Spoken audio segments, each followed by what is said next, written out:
నమస్తే, welcome to Leo news. ఈ 5 ఏళ్లలో 20 లక్షల ఉద్యోగాల కల్పనే ధ్యేయంగా కూటమి ప్రభుత్వం పనిచేస్తూ ఆంధ్రప్రదేశ్ కి పలు పెట్టుబడులను తీసుకొస్తున్నటువంటి పరిస్థితి. ఎలాగైనా దీన్ని ప్రజల్లోకి తప్పుగా తీసుకెళ్లేందుకు వైసీపీ నానా రకాల ప్రయత్నాలు చేస్తోంది. అందులో భాగంగానే మొన్నొచ్చినటువంటి టీసీఎస్ గురించి, అలాగే ఉర్సా కంపెనీ గురించి కూడా స్వయంగా జగన్మోహన్ రెడ్డి గారే మాట్లాడినటువంటి పరిస్థితి మనం చూసాము. 99 పైసలకు ఇడ్లీ కూడా రావట్లేదు, అలాంటిది ఉర్సా కంపెనీకి 99 పైసలకే భూములు ఇచ్చారు అని చెప్పి ఆయన మాట్లాడారు.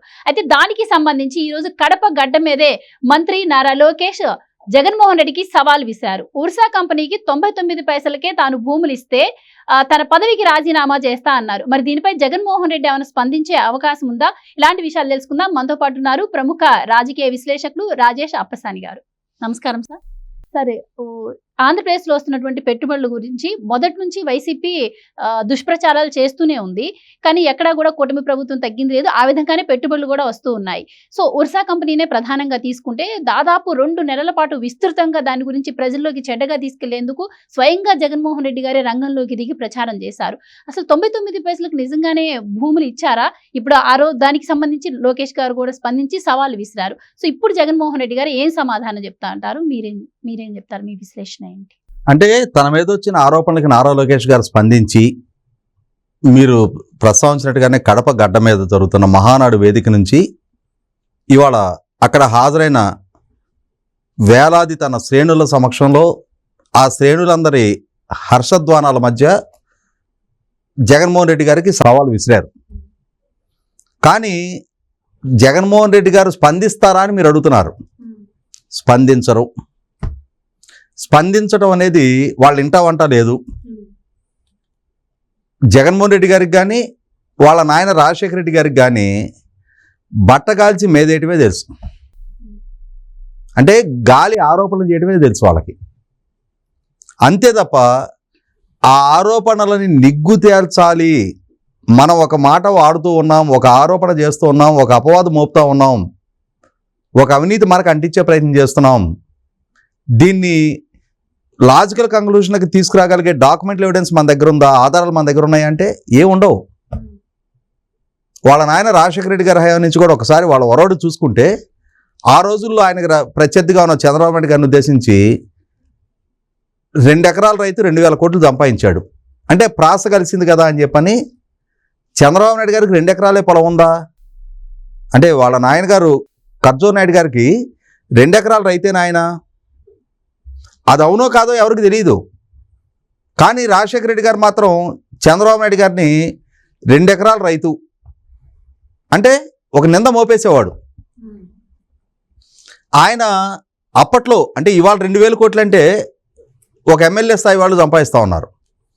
చంద్రబాబు నాయుడు గారు 99 ఆ టైంకి ఒక 4 ఏళ్ళు ముఖ్యమంత్రిగా కొనసాగి 99 ఎన్నికలను ఎదుర్కోబోయే నాటికి ఈ రాజశేఖర రెడ్డి గారు పిసిసి ప్రెసిడెంట్గా ఆ రోజు చంద్రబాబు నాయుడు గారిని ఢీకొడుతూ ఉండేవాడు. కాబట్టి ఆ రోజుల్లో 2 ఎకరాల రైతు 2,000 కోట్లు సంపాదించాడని చెప్పని ఒక నింద మోపేవాడు.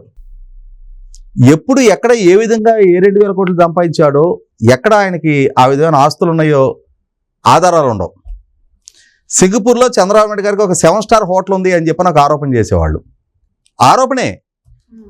ఇప్పుడు సింగపూర్ సిటీలో ఎన్ని 7 స్టార్ హోటళ్ళు ఉంటాయి, వాటి యజమానులు ఎవరు అనేది నిగుదేల్చిన పెద్ద ఇష్యూ ఏం కాదుగా. ఇప్పుడు మన హైదరాబాద్ సిటీ ఉంది, హైదరాబాద్ సిటీ మొత్తం మీద ఎన్ని 7 స్టార్ హోటల్స్ ఉంటాయి, ఎన్ని 5 స్టార్ హోటళ్ళు ఉంటాయి, ఏళ్ల మీద లెక్క పెట్టే స్థాయిలోనే ఉంటాయి కదా. వాటి యజమానులు ఎవరు? అదేమి రాకెట్ సైన్స్ కాదు, కనిపెట్టలేని ఛేదించలేని రహస్యం అయితే కాదు అది. అలాగే చంద్రబాబు నాయుడు గారికి ఒక 7 స్టార్ హోటల్ ఉంది. ఏ హోటల్ అయింది, ఎంత పెట్టుబడులు పెట్టారు, ఎంత స్టేక్ ఆయనకు ఉంది, ఆ హోటల్ నిర్వహణ ఎవరు చూస్తున్నారు అక్కడ, వీటిని నిగ్గుదేల్చడం పెద్ద ఇష్యూ ఏం కాదుగా. అయ్యే ఉండవు. ఆరోపణ చేసేయి, ప్రజల్లోకి ప్రచారం చేయి. చంద్రబాబు నాయుడు గారు సంజాషి ఇచ్చుకోవాలి. ఇక అంటే రాజశేఖర రెడ్డి గారు ఎంచుకున్న విధానం ఏంటి అంటే, పాలకుడుగా ఉన్న చంద్రబాబు నాయుడు గారి విధానాలని, ఆయన చేస్తున్న అభివృద్ధిని, ఆయన సంక్షేమాన్ని, వాటి గురించి విమర్శ చేస్తే ఆయన వల్ల ఐటీ ఇండస్ట్రీ ఎస్టాబ్లిష్ అవుతూ ఉంది, వందలాది ఇంజనీరింగ్ కాలేజీలు ఎస్టాబ్లిష్ అవుతూ ఉన్నాయి, లక్షలాదిగా పిల్లలు ఇంజనీరింగ్ వైపు ఆకర్షితులు అవుతూ ఉన్నారు, చదువుకున్న పిల్లలకు ఉపాధి దక్కుతూ ఉంది, కుటుంబాల జీవన ప్రమాణాలు మెరుగవుతూ ఉన్నాయి. ఆయన అమలు చేస్తూ ఉన్న జన్మభూమి ప్రోగ్రాం వల్ల పాలన ప్రజల వద్దకు చేరువైంది. ప్రజలకి అధికార వ్యవస్థ అకౌంటబుల్గా ఉంటుంది. ఇన్ఫ్రాస్ట్రక్చర్ బ్రహ్మాండంగా అభివృద్ధి చెందుతూ ఉంటుంది. ఈ సేవ లాంటి అంటే పౌర సేవలను ప్రజలకు చేరువ చేస్తూ ఉన్నారు.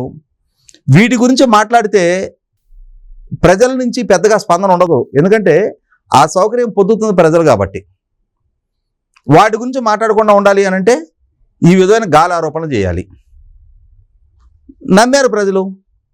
ఆయన అనుకున్నది అంటే 99లో ఆ రోజుల్లో ఈ ఎన్నికల్లో చంద్రబాబును ఓడించుకుంటుంటే నేను రాజకీయ సన్యాసం స్వీకరిస్తా అన్నాడు. కానీ చంద్రబాబు గారే నెగ్గారు. ఈయన రాజకీయ సన్యాసం స్వీకరించలా. ఏం చెప్తారు వీళ్ళు? మాట తప్పని మడమ తిప్పని వంశం అంటారు. మాట తిప్పారు, మడమ తిప్పారు. కానీ 2004 నాటికి ఈ స్ట్రాటజీ ఫలించింది. ఫలించిన తర్వాత ఏం చేశారు? చంద్రబాబు నాయుడు గారి మీద హౌస్ కమిటీలు వేశారు. అంతకుముందు వీళ్ళు ప్రతిపక్షంలో ఉన్న రోజున వరుస క్రమంలో కాంగ్రెస్ నాయకులు మొత్తం వీళ్ళకి తోడుపోయిన ముఠాలో లక్ష్మీపార్వతి ఒకటి చేరి చంద్రబాబు నాయుడు గారు అక్రమాస్తులు సంపాదించారు అని చెప్పని, అవినీతికి పాల్పడ్డారని రకరకాల కేసులు ఫైల్ చేసేవాళ్ళు. మళ్ళీ ఏమనేవాళ్ళు? ఆ కేసులు ఆటోమేటిక్గా ఆధారాలు లేని కేసులు కాబట్టి, గాలి ఆరోపణలతో చేసిన కేసులు కాబట్టి కోర్టులో తేలిపోయాయి. చూసావా చంద్రబాబు వ్యవస్థలు మేనేజ్ చేశాడు. నువ్వు కేసు ఫైల్ చేస్తే దాంట్లో మెటీరియల్ ఆఫ్ ఎవిడెన్స్ ఉంటే కేసు మెరిట్స్ ప్రాతిపదిక మీద విచారణ జరుగుద్ది. సహీసారం లేని కేసులను ఫైల్ చేసి ఆటోమేటిక్గా కోర్టులో వీగిపోతాయి.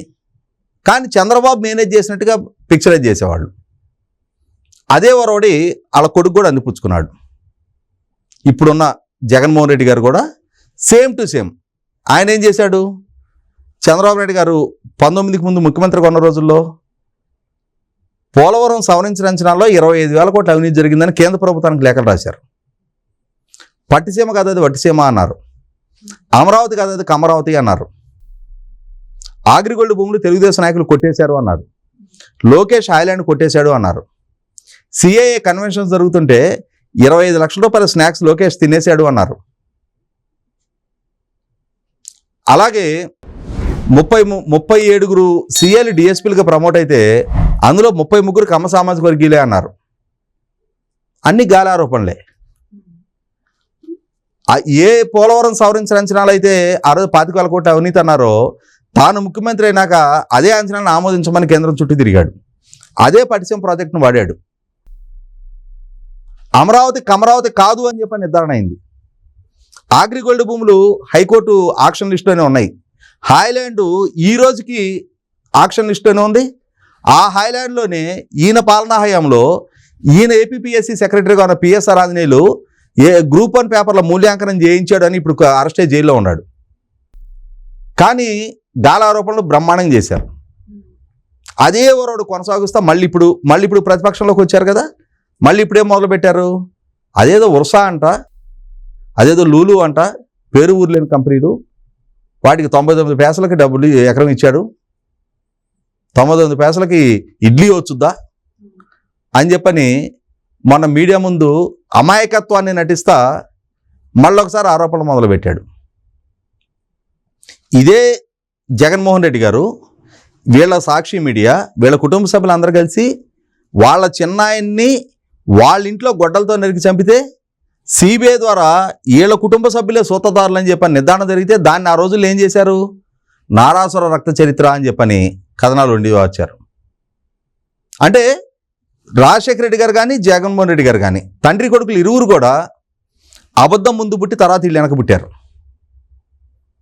అసత్య ప్రచారాలు చేయటంలో సిద్ధహస్తులు వీళ్ళు. కానీ ఒక స్టేజ్ వరకు వీళ్ళ అబద్ధాలు చలామణవుతాయి. అదే సార్, మీరు అన్నట్టు గతంలో అంటే సోషల్ మీడియా అంతగా ప్రజల్లో ఉండేది కాదు. ఇప్పుడు సోషల్ మీడియా బాగా ప్రాచుర్యంలోకి వచ్చింది.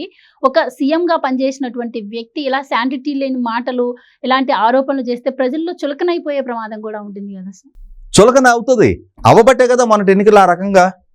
ఇప్పుడు 151 స్థానాల నుంచి 11 స్థానాలకు ఆయన పరిమితం చేశారు అని అంటే ప్రజలకి విచక్షణ లేదు, వాళ్ళు ఏం జరుగుతుంది అనేది వాళ్ళు పరిశీలించరు అని చెప్పని మేమే చాలా తెలివిగలం, మేమే ఎల్లకాలం ప్రజలను మ్యానిపులేట్ చేయగలుగుతాం అని చెప్పని అమాయకత్వంలో వాళ్ళు ఉంటున్నారు. వాళ్ళ దృష్టిలో ప్రజల అమాయకులు. కానీ ప్రజల అమాయకులు కాదు. ఒకసారి ప్రజలు మభ్యపడతారు. ఏమోలే పోనీలే పాపం, అంటే ప్రజలకు ఇచ్చిన సమాచారాన్ని ప్రజలు నమ్మారు. ఒక టైంలో నమ్మి నీ వెనక నడిచారు, నీకు అధికారం ఇచ్చారు. అధికారం ఇచ్చిన తర్వాత నువ్వు చేసినవన్నీ గాలారోపణలు అనేది నీ పాలనా హయాంలో నీ ద్వారానే నిర్ధారణ అయింది. నిర్ధారణ అయిన తర్వాత ప్రజలకు ఒక స్పష్టత వచ్చింది. ఓహో, ఇది గాలి పార్టీ, ఇలా సింబల్ ఫ్యాన్ కదా, ఫ్యాన్ నుంచి వచ్చేది మొత్తం గాలే, ఆ గాలి లాగానే ఈ నాయకుడి నుంచి వచ్చేది కూడా మొత్తం గాలి ఆరోపణలే అని చెప్పని ప్రజలకు నిర్ధారణ అయింది. దాన్నే ఇవాళ లోకేష్ కూడా మహానాడు వేదిక మీద నుంచి సవాల్ విసిరాడు. అంటే ఇవాళ ఇంత వాళ్ళ నాయన హయాం నుంచి చెప్పుకొచ్చిన కారణం ఏంటి అంటే, వరుస ఆరోపణలలో లోకేష్ స్పందించిన తీరు కూడా ఖచ్చితంగా జగన్మోహన్ రెడ్డి మొహం మీద చేయబెట్టి, నీ గడ్డ మీద ఉండి ప్రశ్నిస్తున్నా నేను, నువ్వు 99 పైసలకి ఎకరం ఇచ్చాను అంటున్నావు కదా, అది నిరూపణ నువ్వు చేయగలిగితే నా మంత్రి పదవికి రాజీనామా చేస్తా అన్నాడు. నేను ఇందాక నా స్టార్టింగ్ పాయింట్ చెప్పింది అదే, నిరూపణ చేయలేడు అని చెప్పని. ఎందుకంటే తాను చెప్తున్నది అబద్ధం అని చెప్పని జగన్మోహన్ రెడ్డి కూడా తెలుసు. జగన్మోహన్ రెడ్డి గమనించుకుంటే ఎప్పుడైనా నిజం మాట్లాడాలంటే తడబడతాడు, అబద్ధం మాత్రం చాలా సూటిగా కాన్ఫిడెంట్గా చెప్పేస్తాడు. చాలా సందర్భాల్లో అతను తడబడ్డాడు అని అంటే అది నిజం చెప్పినట్టే. అంటే ఆయనకు ఒక శాపం ఉంది. మనకి విక్రమార్క కథల్లో బేతాళుడు ఒక క్లిష్టమైన ప్రశ్న అడిగి, రాజా ఈ ప్రశ్నకి సమాధానం నీకు తెలిసి కూడా చెప్పకపోతే నీ తల 1000 ముక్కలవుద్ది అంటాడు. ఇక్కడ జగన్మోహన్ రెడ్డికి కూడా ఒక శాపం ఉంది. ఈ ప్రశ్నకి నిజం నీకు తెలిసి కనుక నువ్వు చెప్పావు అని అంటే నీ తల 1000 ముక్కలవుద్ది.